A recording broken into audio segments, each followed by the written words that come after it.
for being here. My name is Marietta Vasquez. I'm one of the pediatricians. Even louder, you can't hear.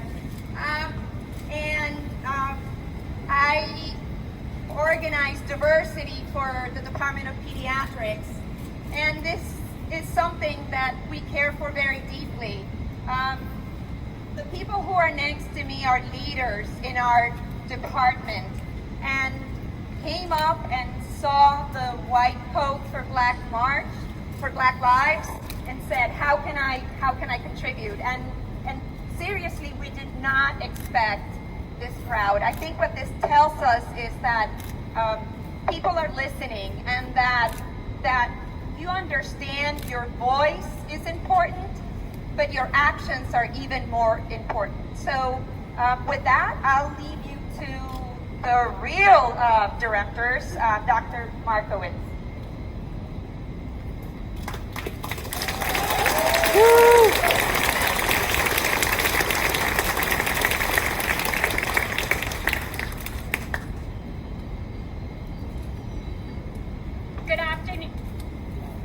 Good afternoon and welcome.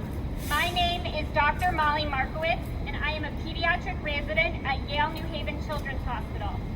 We are all here today to address the public health crisis happening in our hospital, community, and country. This crisis is racism. Hospitals and physicians are not immune from racism. As a pediatrician, I see how racism leads to increased infant deaths. I see how far too many children are raised from a single parent because their father is incarcerated by a rigged criminal justice system. And I see how so many children suffer from mental health and behavioral issues due to racism. We are here today to stand in solidarity with all Black persons in New Haven, in Connecticut, and in the United States. We recognize that our healthcare system is one of the many systems that contributes to the structural racism that plagues the United States today. So today, we pledge to not be silent. Today, we pledge to take action. All right.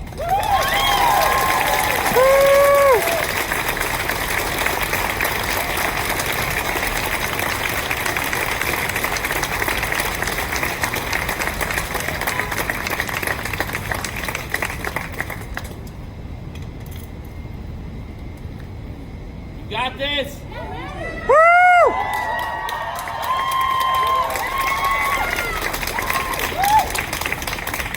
I gotta clutch myself for a second. My name is Dr. Amanda Calhoun, and I am a pediatrics and psychiatry intern at Yale. But long before I was a doctor, I was a Black person in America. And this white coat does not protect me. This white coat does not protect your Black colleagues. We are scared every day. We worry about our families every day. And we are hurting every single day. We all are here today to stand against police brutality. But we are also here to stand against racism. We are also here to stand against anti-Blackness. If you are here today, you have already mobilized, and I appreciate you, and I welcome you. You made it. If you are here today, you are standing with us activists in this fight. If you are here today, you're saying, enough. Enough murdering of Black people. Enough modernized lynchings of Black people. Enough systemic racism in the medical system. Enough being silent. Enough.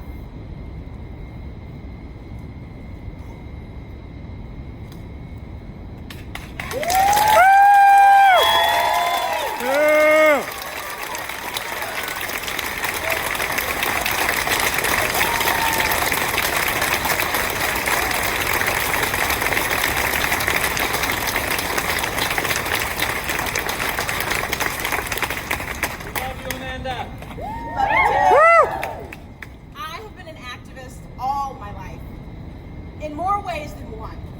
and whether I wanted to or not. I had no choice. And as an activist, as a Black person in America, I'm glad you're here. But I have to ask, where have you been? And will you stay? This fight is about more than the murder of George Floyd. This fight is about more than the murder of Breonna Taylor. This fight is about anti-Blackness. This is about racism. And racism is not new.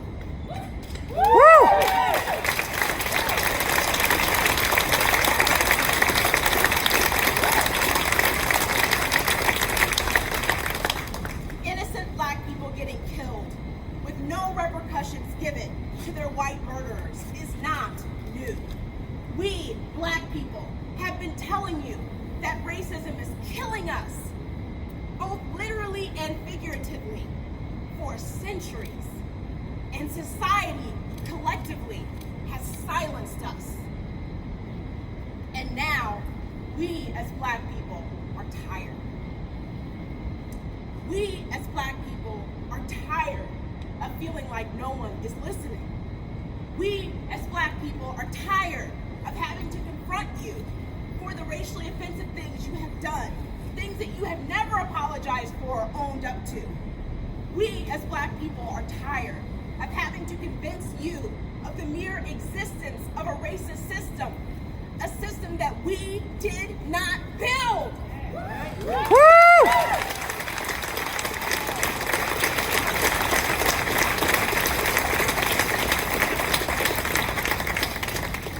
Let's talk about Yale for a second. As an intern, I have had my notes deleted by attendings because of the mere fact that I mentioned concerns about possible unfair treatment towards my patients based on race. I have had colleagues tell me never to mention racism to my Black patients because it will throw the medical field under the bus. I have had senior residents deny that a Black patient was experiencing racism in real time because, well, the patient didn't tell me that. Let me tell you something. All of your Black patients experience racism. All of them. It affects every aspect of our lives.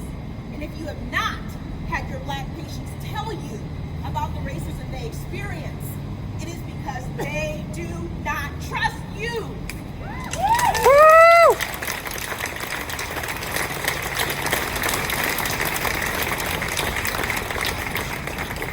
It is because the medical system has not proven itself to be trustworthy. But my patients, they tell me. So what can you do? Well, for one, you can listen to me rather than brushing off my concerns. And for two, you can start naming racism, naming white supremacy, naming anti-Blackness, and letting your patients know that they are real issues that you as their physician care about and that you know are affecting their health. And when they tell you about their experiences, when they open up, you can listen, even if it means you must change your own behavior. I hope you will come to understand that being racist is not just about coming to a protest after a blatant murder has already happened. I hope you will begin to understand that being anti-racist is also about standing up for your Black colleague when they are continuously confused with other Black colleagues. I hope you will understand that being anti-racist is about standing up for issues on rounds to your attending if they affect race and racism. I hope you will understand that your patients will never, ever tell you about the racism they experience unless they trust you. And you have to earn that trust. You have to tell them that you are a safe person for them to talk to, and you must listen. And finally, to my superiors and to the people in charge of our medical education, I hope you will not continue to teach us about medical disparities between Black people and white people without acknowledging that these disparities exist because of 400 years of racism and white supremacy structures. Yeah.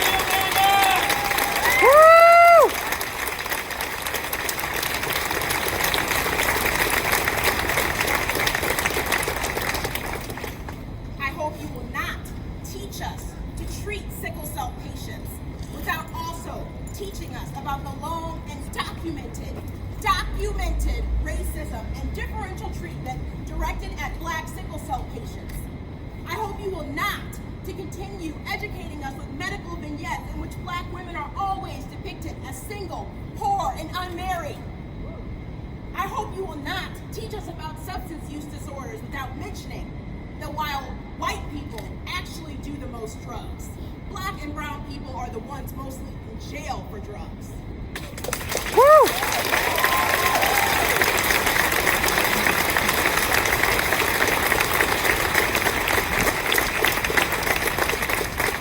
Because guess what? Racial disparities do not exist because white people are superior. They exist because of systemic racism and a country that has and still is intentionally placing walls that we as Black people have to climb over every single day. Barriers that you as non-Black people will never see unless you ask us, unless you learn, unless you listen, unless you take a stand, unless you continue taking a stand. Thank you for being here.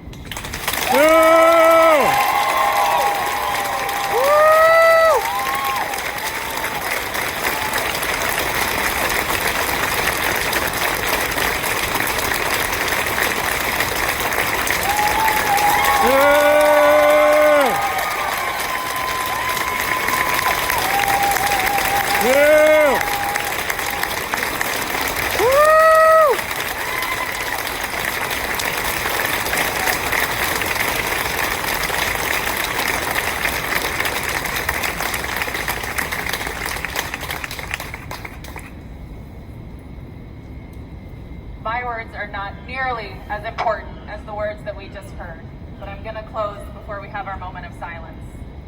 My name is Tanya Murtha, and I am a pediatrician. At Yale and in medicine, we strive to care for every life without discrimination. And we know and believe that Black lives matter. We have often failed at this ideal.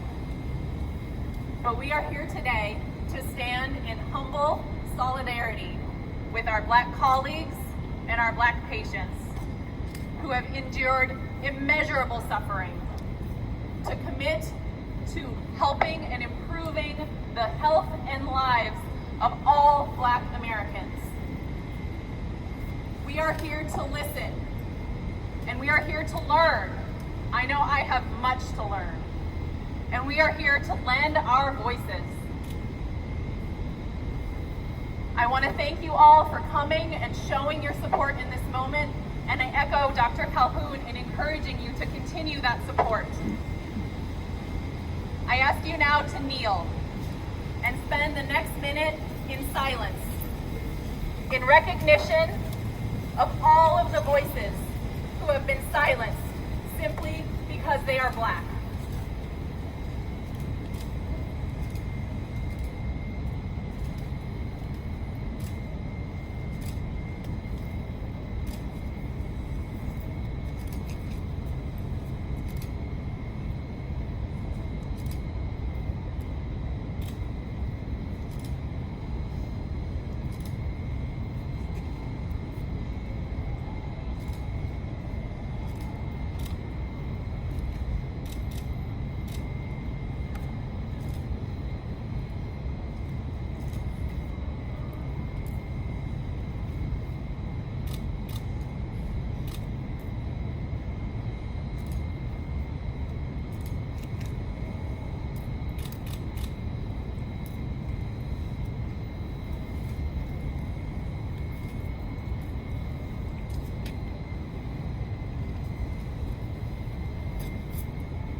Thank you all for lending your voices. Please continue to do so.